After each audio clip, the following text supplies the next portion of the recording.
បងប្អូនជនរួមជាតិជាទីស្រឡាញ់បាទថ្ងៃនេះដើមរាំងសូមធ្វើសេចក្តីរាយការណ៍ព័ត៌មានដ៏សំខាន់មួយគឺនៅព្រឹកព្រលឹមថ្ងៃទី13ខែធ្នូឆ្នាំ2025យើងនេះ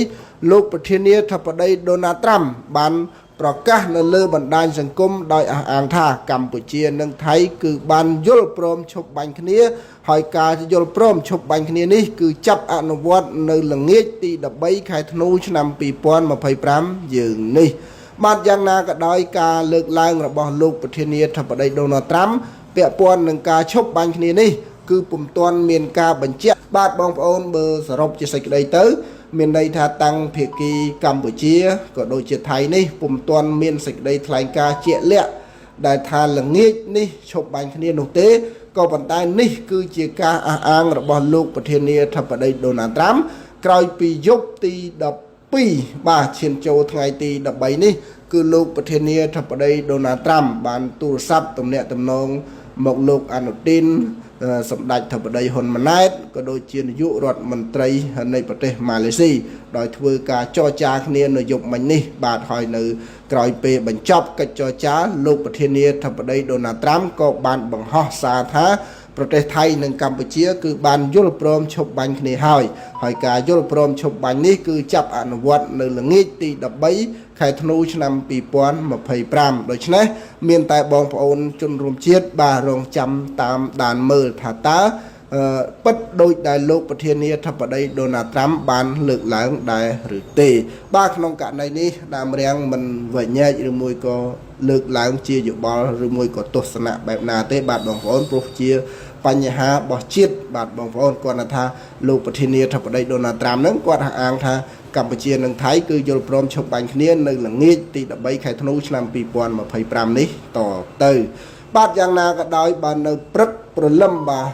មានន័យថាព្រឹកឈានចូលថ្ងៃទី13នេះបាទយោធាថៃបានបើកការវាយប្រហារផ្លោងគ្រាប់ចូលភូមិសាស្ត្រខេត្តកោះកុងបណ្ដាលឲ្យបងប្អូនប្រជាពលរដ្ឋកម្ពុជាយើងនៅខេត្តកោះកុងនឹងធ្វើការជំលះខ្លួនយ៉ាងប្រញាប់ប្រញាល់តែម្ដងបាទបងប្អូនមានន័យថាមេឃពុំទាន់ភ្លឺផងគាត់នាំគ្នាវិចខោអាវជំលះខ្លួនចេញពីភូមិសាស្ត្រខេត្តកោះកុងបាទហើយបើក្រឡេកមើលទៅតំបន់ក្នុងស្រុកវាលវែងខេត្តពោធិ៍សាត់វិញបាទគឺនៅព្រឹកព្រលឹមថ្ងៃទី13នេះដែរគឺយោធាថៃបានប្រើយន្តហោះ S16 បាទទម្លាក់គ្រាប់បែកលើអគារកាស៊ីណូនៅថ្មដានិងទម្លាក់គ្រាប់បែកលើស្ពានបាទបងប្អូនមានន័យថាយោធាថៃហ្នឹងគេទម្លាក់គ្រាប់បែកផ្ដាច់ស្ពានមេទឹកតែម្ដងហើយរីឯភូមិសាស្ត្រនៅឯខេត្តព្រះវិហារវិញគឺយោធាថៃបានបើកការបាញ់ប្រហារនៅតំបន់ភ្នំខ្មោចបាទយ៉ាងខ្លាំងតែម្ដងបាទបងប្អូនរីឯភូមិសាស្ត្រនៅភូមិជោគជ័យក៏យោធាថៃបន្តបើកការបាញ់ប្រហារផងដែរបាទយ៉ាងណាក៏ដោយឃើញថានៅព្រឹកទី13ខែធ្នូឆ្នាំ2025យើងនេះគឺកងទ័ពថៃបានបើកការបាញ់ប្រហារយ៉ាងសន្ធប់តែម្ដងបាទមានទាំងផ្លូវអាកាសនិងផ្លូវគោកបាទទោះជាយ៉ាងណាក៏ដោយយើងសង្ឃឹមថានៅល្ងាចទី13ខែធ្នូឆ្នាំ2025យើងនេះថៃនឹងឈប់បាញ់នឹងឈប់ផ្លោងមកលើកម្ពុជាតាមដែលការប្រកាសរបស់លោកប្រធានាធិបតីដូណាល់ត្រាំមានន័យថាលោកប្រធានាធិបតីដូណាល់ត្រាំនឹងគឺគាត់បានបង្ហោះយ៉ាងច្បាស់នៅលើបណ្ដាញសង្គមថាកម្ពុជានិងថៃនេះគឺបានយល់ព្រមឈប់បាញ់គ្នាហើយ